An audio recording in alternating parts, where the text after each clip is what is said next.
5 habits that helped me survive my darkest days. Part 1. There's a kind of silence that doesn't come from the absence of sound. It comes from something deeper, like your soul has gone quiet.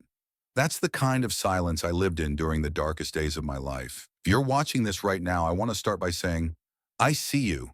Maybe you're not okay. Maybe you haven't been for a while. And that's not a flaw or a failure. It's human. What I'm about to share with you isn't a magic fix. These are not the kind of habits that will make everything perfect overnight, but they are the habits that help me survive, one breath, one day, one cracked step at a time. Let me take you back. There was a time when I couldn't get out of bed, not because I was tired, but because existing felt unbearable. I didn't recognize myself in the mirror anymore. The spark was gone. Depression had crept in slowly, then all at once. Grief, heartbreak, disconnection from life, it all piled up. And when you're in that kind of place, people throw around advice like, just stay positive or go for a walk. But the truth is, healing requires more than cliches. It requires intention, even when everything inside you is numb. So I want to tell you about the 5 habits that, slowly but surely, pulled me from the edge. These are not theories. They're practices I lived. You can try them, reshape them, or simply sit with them. But above all, I want you to feel like you're not alone in this. Habit 1. Showing up for myself, no matter how small the gesture. In the early days of depression, grief, or emotional burnout, basic functioning feels like climbing a mountain barefoot, taking a shower, making a meal, answering a message. All of it feels impossibly heavy. So I made a rule. Show up for myself in the smallest way possible every day. I started with 1 glass of water. I know, it sounds too small to matter, but here's what that glass of water symbolized. It meant I wasn't giving up.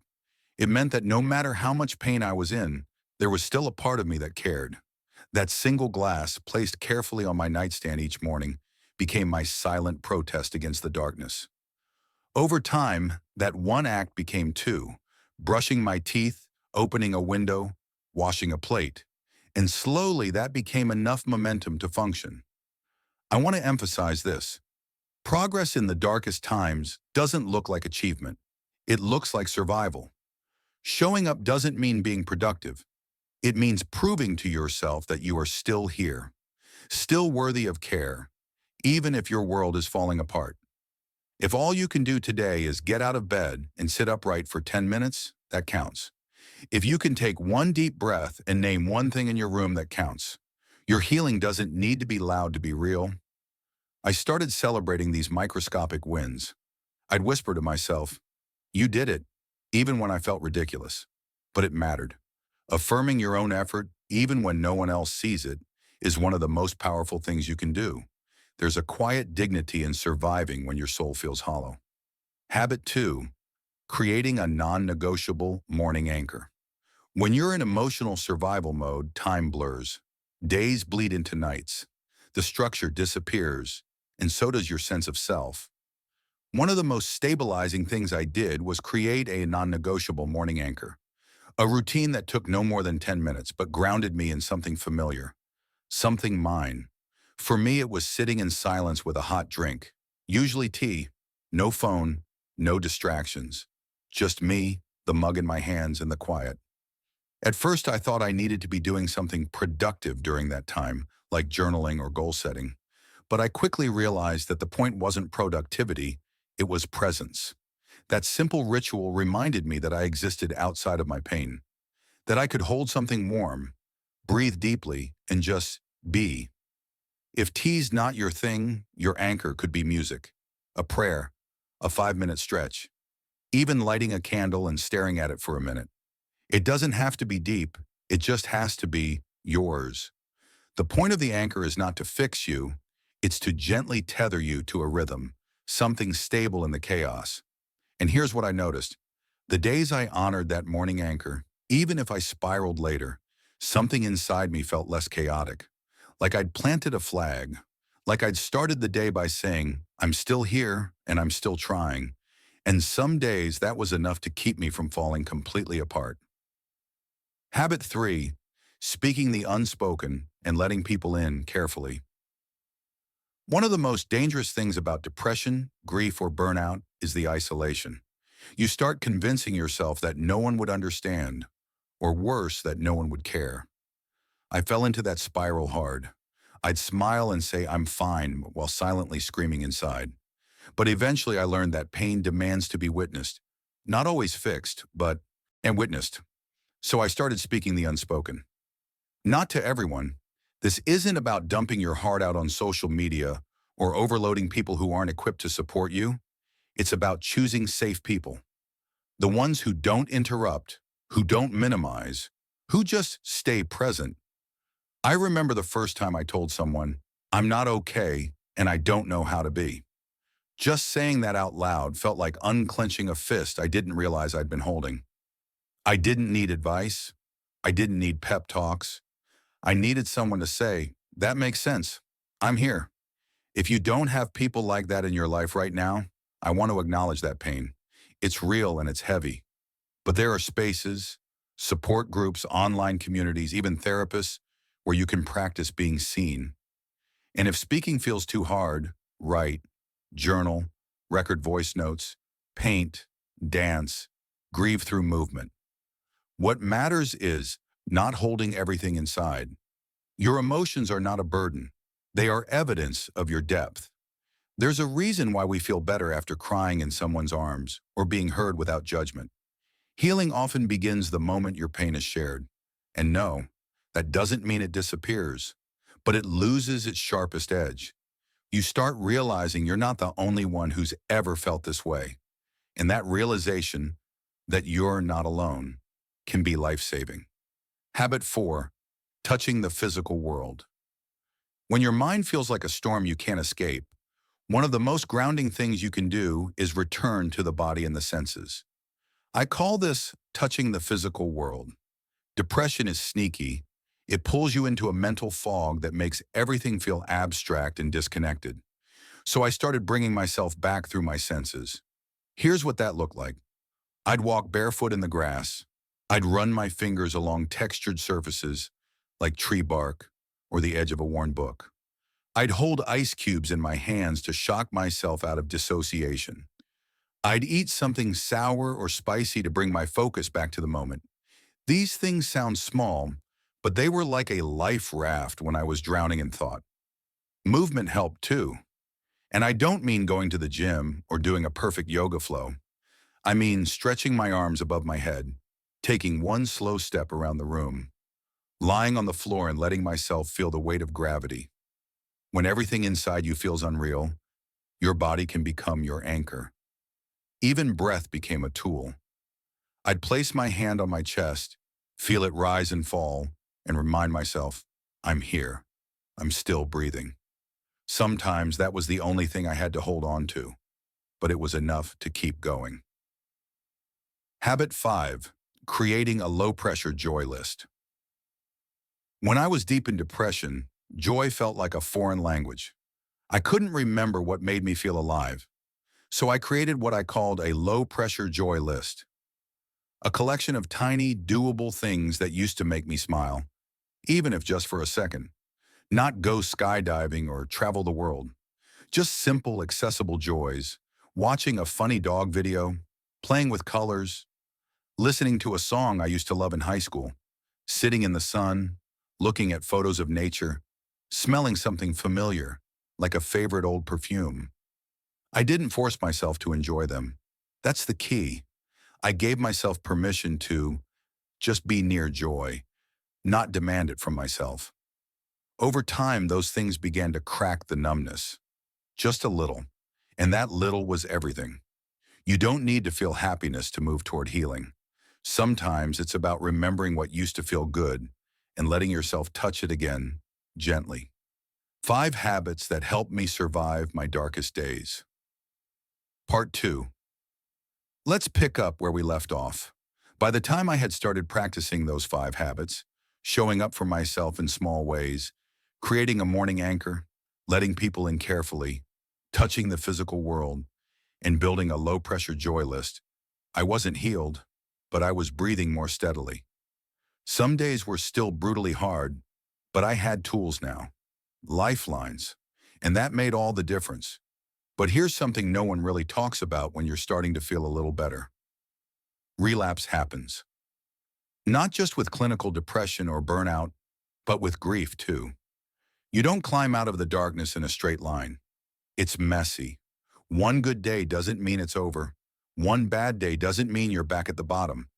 But those in-between spaces, that's where most of the real work happens. So let me tell you what it looked like to keep practicing these habits through the setbacks. Rebuilding trust with yourself. One of the hardest things to accept after struggling deeply is how much self-trust we lose along the way. When I was at my lowest, I made a lot of promises to myself that I couldn't keep. Tomorrow I'll clean everything. I'll get up at 6 a.m. I'll finally return that message.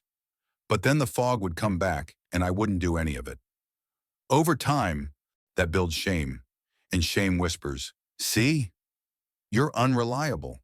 You can't even keep your word to yourself." So I had to start rebuilding trust with myself gently.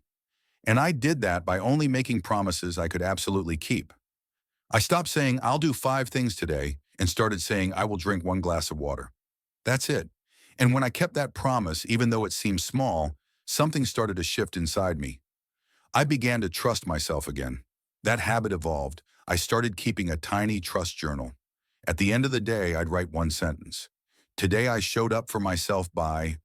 Some days it was I made my bed. Other days it was I asked for help. The point wasn't to be impressive. It was to keep the conversation open between me and myself. To say, "I see you. I value your effort." This habit isn't about pretending everything is fine. It's about documenting your courage. Because on the hard days when I'd feel like I was slipping again, I'd flip through that journal and see proof. You've survived this before. You've shown up before. You can do it again. Resisting the pull of perfection. As I started to feel better, I noticed something weird. I suddenly felt pressure to perform my recovery, to be positive, to be productive again, to make up for lost time. And when I couldn't meet those expectations, the shame would flood back in. So I made it a habit to resist perfection, deliberately. One of the ways I did this was by practicing what I call compassionate mediocrity. That means intentionally doing things imperfectly and being okay with it. I'd fold laundry sloppily. I'd journal messy thoughts with no punctuation. I'd take a walk and stop halfway. And instead of judging myself, I'd say, "This counts. This is enough." Why did this help? Because it rewired my brain away from the toxic idea that I needed to earn my worth through performance. That idea was killing me inside. The more I practiced compassionate mediocrity, the more I realized that healing isn't about becoming perfect. It's about becoming real, messy, flawed, honest, and whole. And you know what's wild? The more I let go of being perfect, the more consistent I became. Because the pressure was off. It wasn't about impressing anyone, not even myself. It was just about being present and kind. And that became the fuel for everything else. Turning loneliness into solitude. Loneliness was one of the hardest emotions I wrestled with. There's nothing like grief or depression to make you feel like the world is moving on without you. I remember sitting in a crowded room, feeling invisible. I remember holidays that felt hollow, conversations that felt like they were happening through glass. But something shifted when I started exploring the difference between loneliness and solitude. Loneliness is a hunger for connection, for presence, for being seen. Solitude, on the other hand, is a kind of stillness. It's being alone, but not abandoned. It's choosing your own company instead of fearing it. I started a new habit here. Once a week, I'd create intentional solitude. Not the kind forced by sadness, but the kind I invited. I'd sit with myself, not to fix anything, but to listen. No distractions, just me, maybe some soft music, maybe a candle lit. And I'd ask myself, what do you need right now? Sometimes I'd answer with a word, comfort, peace, touch. Sometimes I'd just cry. But it was an honest space. and it helped me understand that I wasn't truly alone. I was just disconnected from myself. Solitude became a sacred pause, a moment where I wasn't trying to escape my own presence. And over time, that habit gave me a kind of inner companionship I'd never had before. Reclaiming the evenings. We talk a lot about morning routines, but honestly, evenings were harder for me. That's when the spiraling thoughts would come. That's when regret, sadness, and self-blame would creep in. So I developed a nightly habit that changed the way I experience sleep. Emotional downshifting. It's exactly what it sounds like. I gave myself permission to transition from emotional overload to restfulness, gently. No screens for 30 minutes before bed. I'd turn off overhead lights and use a lamp or candle. I'd wrap myself in a blanket and listen to something soothing, sometimes a podcast with a slow, calm voice. And the most important part, I'd end the night with one grounding sentence. Sometimes I'd say, "Today was hard, but I survived it." Other times, "I forgive myself for what I couldn't do today." It wasn't about ignoring pain. It was about creating closure, about not letting the day end in chaos. This habit didn't cure my insomnia right away, but it gave me a sense of control, not over my emotions, but over how I responded to them. And that softened the edges enough for rest to return, slowly, making room for grief without guilt. Grief doesn't follow a schedule. It doesn't care if it's been weeks or months or years. It shows up suddenly, when you hear a song, smell a scent, see a photo. And in the beginning, I tried to fight it. I'd tell myself, "You should be over this by now." But that only made things worse. So I made a habit of making room for grief, without guilt. Whenever the wave hit, I'd let it come. I'd set a timer if I needed to. 15 minutes to feel everything. I'd cry, write, pray, whatever I needed to do. And when the timer went off, I'd thank my grief. Not because I liked it, but because it reminded me that I loved deeply, that I was human, that I hadn't gone numb. Grief isn't a problem to solve. It's a reflection of what mattered, and making space for it made me feel whole again. Not because I was healed, but because I was honest. This habit also helped me be kinder to others, because once you've sat with your own pain without flinching, you become less afraid of other people's. You learn to be a safe place for yourself and for them. The hardest truth, you won't feel motivated. Do it anyway. Here's something I wish someone had told me earlier. You will not feel like doing these things most of the time, especially at the beginning, and that's okay. Healing doesn't start with motivation. It starts with willingness, a tiny willingness to move, to breathe, to try, even without the spark. So I stopped waiting to feel ready. I did things while numb. I did them angry. I did them sad. And slowly, something shifted. The habits I used to drag myself through became small acts of love. And love, it turns out, is more powerful than motivation. By this point in my journey, those 5 habits weren't just tools anymore. They were part of me.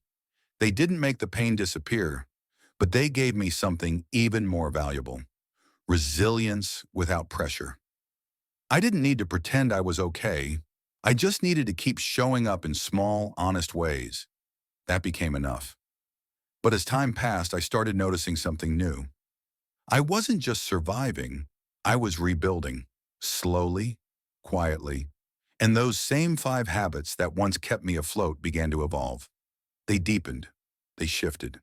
They turned from survival strategies into the foundation for a different kind of life. One with more peace, more presence, more meaning. So this part of the story is about what happens after the darkest days, what it means to live with these habits long term, how to carry them forward, not just in pain, but in growth, and how to handle the times when the darkness tries to return. Habit 1 evolves. Showing up for myself becomes self-respect. What started as brushing my teeth or drinking a glass of water slowly transformed into something bigger. It became a form of self-respect. I began to ask myself, not just in crisis, but every day, What does it mean to show up for myself right now? Sometimes that meant going for a walk. Other times it meant canceling plans. Sometimes it meant having a difficult conversation or resting when I felt guilty about it. The difference now was, I didn't view these actions as chores. I viewed them as my responsibility to someone I care about, me. This wasn't about self-care in the bubble bath sense. It was deeper. It was about no longer abandoning myself emotionally when things got hard. I stopped outsourcing my sense of safety or belonging to others. I began to believe I could create it within myself. And that belief, quiet and persistent, changed everything. If you're watching this and thinking, I don't feel that way about myself, that's okay. You don't have to feel it yet. Just keep showing up in small ways. The feeling grows after the action, not before.